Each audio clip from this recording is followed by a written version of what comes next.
How are you? Yeah, I'm good, thanks. In South Africa, it is extremely different because in South Africa, there's so many different cultures and people and races, and very sort of multicultural place. See a lot of different things there, and it's yeah. I mean, this is. I grew up with 14 different official languages. 14. Oh, so many, so I many mean, languages. but I learned English and I learned Dutch. Well, English is my native tongue. This is what South Africa is, an English country, but Mm. they have a lot of tribes which have to be looked at and accounted for. And in that, I learned English, I learned Dutch, and then I learned an African language, Zulu, which is a lot of clicking sounds, which is very interesting. But the point is this: that in even South Africa, Europe, me as a European, I'm a minority. So, I mean, you've got to understand in South Africa, there's only, say, 3.5 million European or white people, and there's 55 million Africans. So, this is one in eight. I mean, well, the only difference is that they're getting much less out of it, the government. The previous government was better at, I mean, do I agree with their policies and that? No, but look, I mean, this is just a normal thing that happened in the history. The way they went about it is not so cool. But at the end of the day, it's just the tribal violence between the African people before colonizers came was way more severe than anything that happened between the colonizers and the actual indigenous people. So even in Africa, in South Africa, the crime is still African on African. It's very hard and it's very violent, it's very brutal. So it's a Yeah. very high crime that's happening. I mean, there's 50 murders a day, every day. Oh, So I that's mean, you've got to horrible. That's horrible. well, it's a tribal mindset. It's a tribal mindset. It's still going to go through the process of getting used to, the Western or whatever civilized cultural values and norms. It's a process. It's a transition. Everyone has to go through it. Every civilization went through it.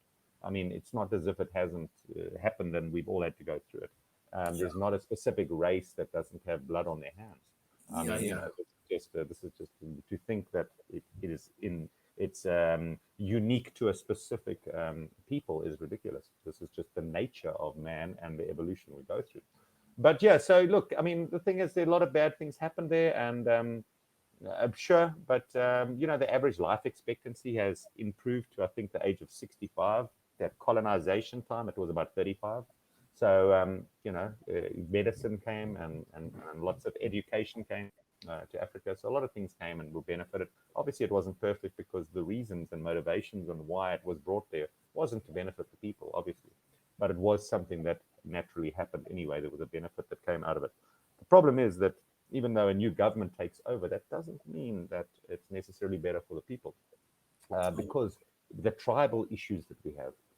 You can have an African leadership, but that doesn't mean that because it's the African leadership, it means they love the Africans because it wasn't like that. The tribes were fighting before colonization. So you'll have a specific tribe that is a leadership of the government, and they will neglect the territories and areas of obviously the opposing tribes. So there's a lot of tribal conflict that goes on, and then the next time a different leader will be in and he will neglect the other tribes, and so it sort of affects, and then there's no infrastructure, schooling, housing, education, things like that, healthcare that is built to those areas, which then affects them. And this is just not the way that it should be.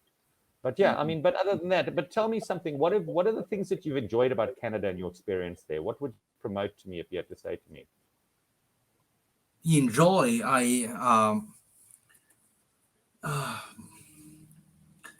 This is a different life experience for me.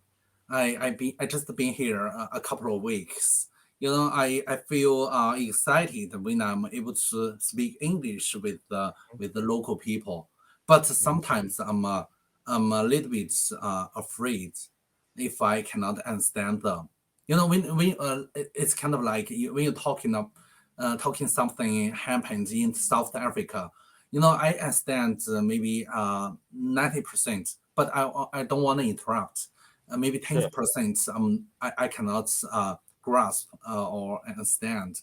I want to be get used to. I want to get used to this environment. There is the diversity in Canada. Even uh, Halifax is a small city. Yeah. You can see black people. You can see Indian people, and even what is the indigenous people in Chinese, Korean, Japanese. We respect each other. When I get to the Walmart to buy whatever I like, I found that yesterday it's an Indian father. They told his case. Behave yourself. People around you. Mhm. Very very polite. People here are very nice. Well, I mean, the thing is, look, countries go through a lot of changes, and there's a lot of place, and there's a lot of challenges that have to be overcome that can be learned. But it's just difficult to generalize. In South Africa, there's a tremendous amount of unity and integration between all the races. There is obviously a certain portion on all sides that are just stubborn, and they are prideful, whether it comes to nationalism, whether it comes to tribalism, whether it comes to religious beliefs or whatever it is, but they don't want to integrate. And that's just normal. I think that happens in every country in different ways, shapes, and forms. South Africa has just been used as a model in a sense, but the country's been liberated almost 30 years ago already. So it's been a long time. And there's been a lot of successes and there's been a lot of positives. And it's everybody that goes to South Africa really enjoys it. But the truth of the matter is that there is problems in crime and there's problems with the existing government. I mean, we cannot lie. Just the African leadership throughout Africa is a problem.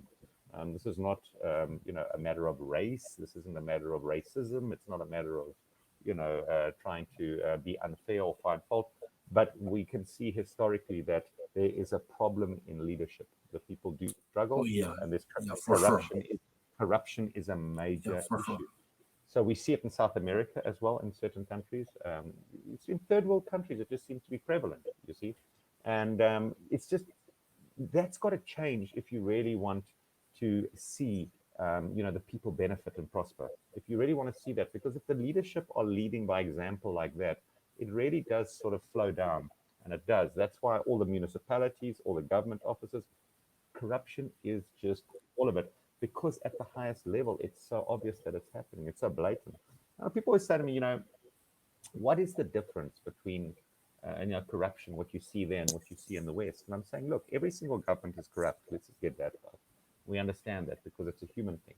But the difference is in like America or China or Russia or whatever, the guys still produce basic services. So they might take money, but your hospitals are built, your roads are built, your schools are built, water is working, your light, your electricity is working. Problem in Africa is that they take so much money and they don't produce the roads, they don't produce the light, the electricity, they don't have the water, they don't, produce the hospitals that are of a good quality. It wouldn't be a problem if they took the resources like or the money like every other country does, because they all do, but at least provided the basic services. This is the kind of thing. Because if you think about Al Capone, if you remember the gangsters in the Chicago and New York, and you watch the gangster movies, Al Capone and whatever in the 1940s and 50s, the reason they were so successful is because they used to go and they would rob, and they would do all the mafia things and all that, but probably the same as in China. But then they would look after the old woman in the street, and they would look after certain people. They would provide security. They were loved by the neighborhood. In other words, although they robbed and stole, they looked after the people, kind of thing. It's like a Robin Hood kind of story in a sense. Not right. It's not right what they did, but they at least made sure people were happy and comfortable, generally speaking, if you didn't get on their bad side. But the thing is, with the gangsters today, with the governments today, it's like in Africa, it's like they don't take and then at least make sure the guys are okay. They just take. It's like, and it's sad to see, because, you're talking about rural areas, and you're talking about a woman that is 80 years old and she's still having to walk 20 kilometers a day for water. And think about that. Think about an 80-year-old woman walking 20 kilometers every day for water. I mean, that's her life, and that's because, yeah, there's 80-year-old woman would bring water by herself, right? she has to walk 20 kilometers just to get water. That's terrible. The government should build the infrastructure, the pipe for Well, the but residents. but here's the bad part. Let me give you the kicker here, man. This is the real bad part. The money was paid to the municipality by the Department of Water, who got the funding from the government, say 50 million.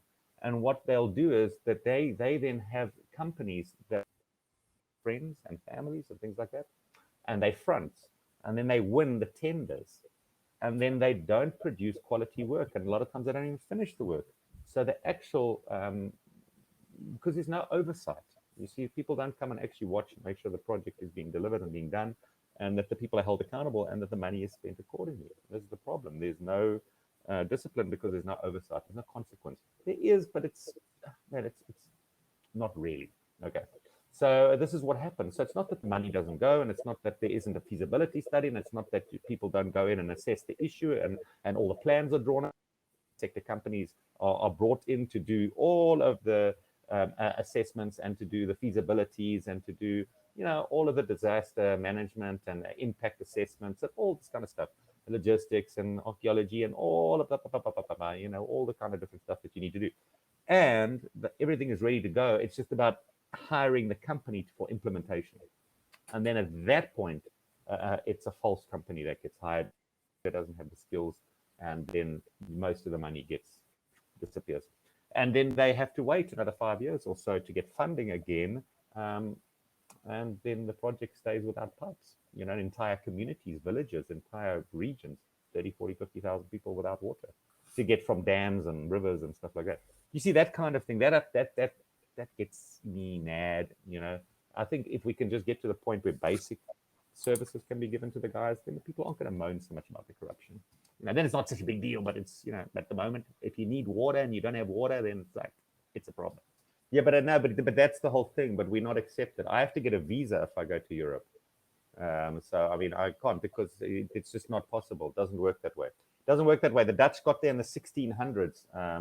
So at the moment, they've been there for 400 years, the Europeans. So no, this is one of the big travesties. They, when the new government took over, all of the South African passports, we used to be able to get into Europe, and we used to be able to get into the United Kingdom, but we can't anymore. We need visas because of corruption and because of they just say the South African passport is too easily acquired by terrorists and by I thought you can enter Europe freely. The Australians can, the New Zealanders can, but not South Africans. Yeah, no, we got hit badly, man. I promise you, it was a bad one.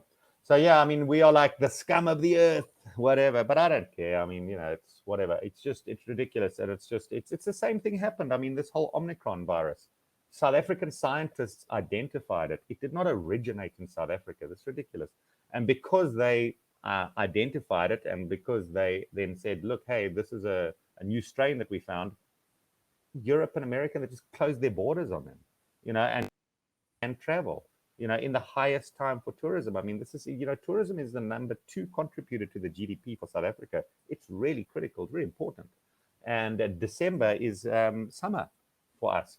So you got to understand, it's summer season. It's where most of the tourism trade comes. And they just closed the borders and didn't allow Europe anyone to fly there, which is terrible. And it's like and then they found out that this virus was already in other countries. It didn't come from South Africa. They just happened to identify the strain first. And the point is this: now they've caused a situation where many countries are going to think, well, we're not going to show the WHO when we find something. So it was just the scientists in South Africa that were ahead of the game, because they have very sophisticated, like I said, there's a lot of intelligent people in South Africa. The first heart transplant in the world was done by a South African in South Africa. You can understand that's pretty impressive. So it's that kind of thing. So they have very good science there. And and they were able to find it. And then, but the sad part is the way the world behaved, the way they just shut down. South Africa isn't a shutdown. You understand? It's like banned. If you come from South Africa, you're banned from almost every country. Although this variant is in other countries, it has nothing to do with South Africa. But they've created a culture now of, do you think other governments are going to want to reveal if they identify variants in their country? Do you think they're going to want to share that information if this is how you get treated for sharing it? This isn't the way. They should have said thank you to South Africa. Okay, let's see what we can do. Obviously, we know it doesn't come from you, but you at least being open with us and showing us, the rest of the world, that you found this. But what's the motivation for other governments to want to do that if they get banned and if their borders get closed and if they want to now trade with them? That's not fair. South Africa. It's like economic terrorism in a sense. Oh yes, yes. I don't think that's a good idea. South Africa has been banned from other countries. You cannot enter, European countries, Canada or North America. Well, and also, but also other countries are not allowed to enter South Africa. I mean, that's the thing that killed them for tourism. The other countries were banned from entering there because there were no flights. All the flights got cancelled. So what happened was all of the European airlines just refused to fly to South Africa. That's banned for the economy as well. Obviously, because it's December, it's not winter. For them, it's their summer season. So, I mean, this is their tourism season. So, it's very sad. But this is the thing, it's double standards. We see that everywhere, but it happens a lot. But South Africa, we've been affected quite a lot by that. But when you go there, because one day you'll go there, Jing Jing, one day you'll visit South Africa. You look like the kind of guy that'll get traveling. I think you might go there. You probably are one of those guys that'll want to go see what it's like in Africa. You have to visit an African country at least. I'm curious about what's going on in South Africa. I think that the culture there is diverse, more diverse, black and white. You have Sure, a long history. That is black. It's black, white, Indian, Chinese. A lot of Chinese in South Africa, Malaysian, and yeah, it's diverse. South Africa has the largest amount of Indians that were born outside of India than any other country in the world. So that's good. It's a massive Indian population. But to be honest, I'm hoping different people can live together. They can work together. Don't fight. South Africa happens. It does.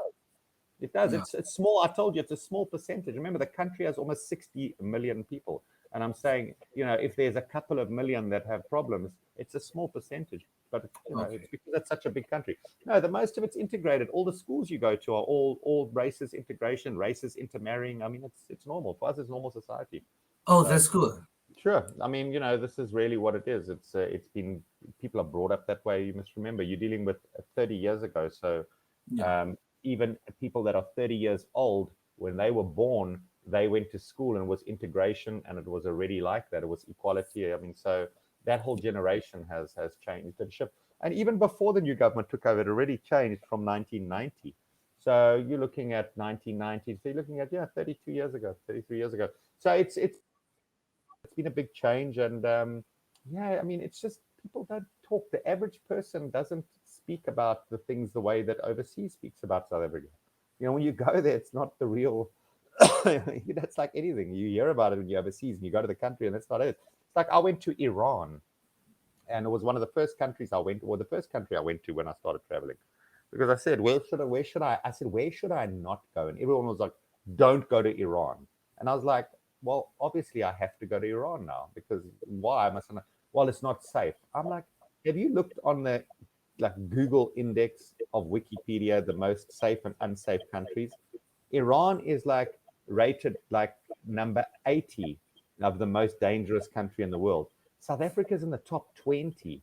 I was like, if I go to Iran, I'm going to a country that is 60 places safer than the country I'm leaving from, according to crime and statistics. And I said, you worried about me? I said, I'm going to be worried about you guys when I'm in Iran. I said, because you forget where South Africa is on the danger scale of countries, because it's just something people are so used to. They're so used to the crime. Oh, but that country is dangerous. I'm like, wake up and look at you. You've got the security gates. You've got all the dogs. You've got all the lasers in your garden. You've got another security gate. You've got the gun. You've got, the burglar bars and, the private security and all that, because that's what you have in South Africa. And I said, you don't have that in Iran. I mean, it's just crazy. So I went to Iran and I had an amazing time. But I didn't listen to all the propaganda about, that's like this and it's like that and blah, blah, blah, blah, blah, blah. The average people, okay, are the religious, fanatical people crazy? Yes. Is the government crazy? Yes. Are the majority of the people normal? Yes. Do they believe in the fanatical and the government? No.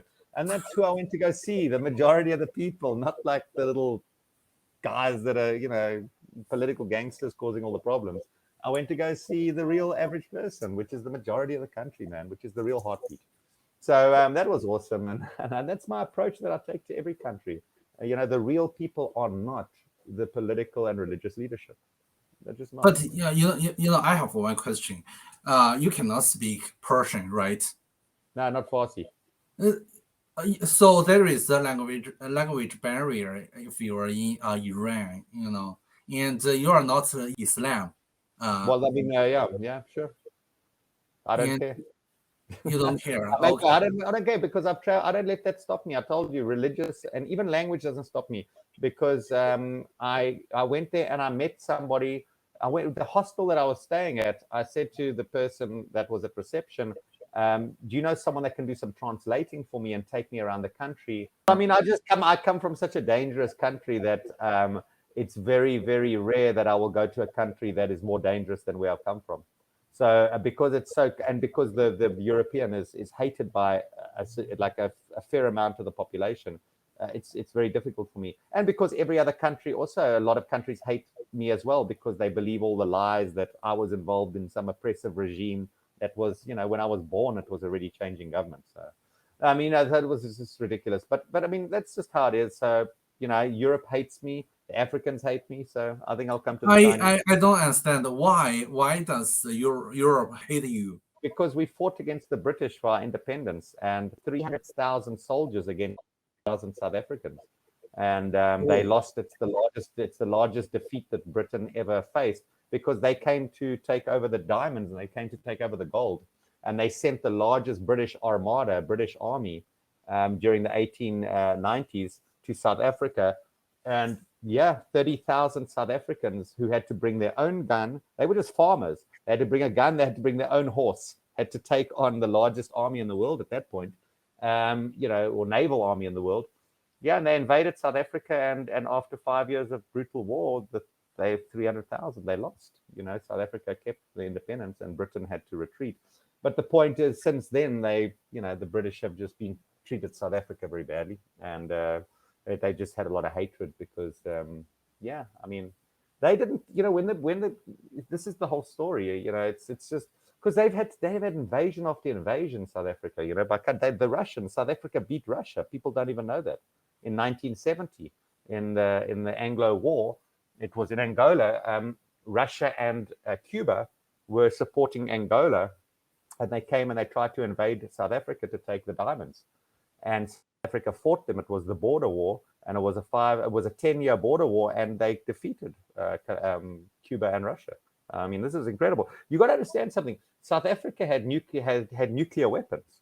It was like China. Yeah, it was China. Yeah, it was actually before China even. It was South Africa. It was America. It was Israel.